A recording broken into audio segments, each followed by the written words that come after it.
Guys एक word है हिंदी में और उसका उर्दू बहुत फेमस है और उर्दू में एक और दो तीन उसी वर्ड के मतलब बताता हूँ मैं, यानी कि सिनोनिम बताता हूँ। जैसे कि एक है दुनिया, उर्दू में दुनिया क्या क्या बोलते हैं। दुनिया एक दुनिया जो है अरबिक वर्ड से लिया गया है, दुनिया और जहाँ और आलम।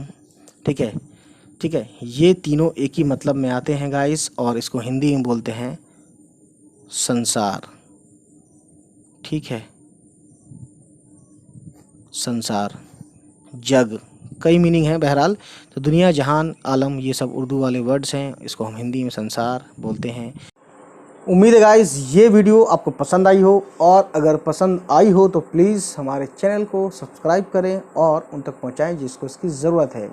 चलिए फिर मिलते हैं आपसे। बाय बाय, टेक केयर, अल्लाह हाफिज़, बाय बाय।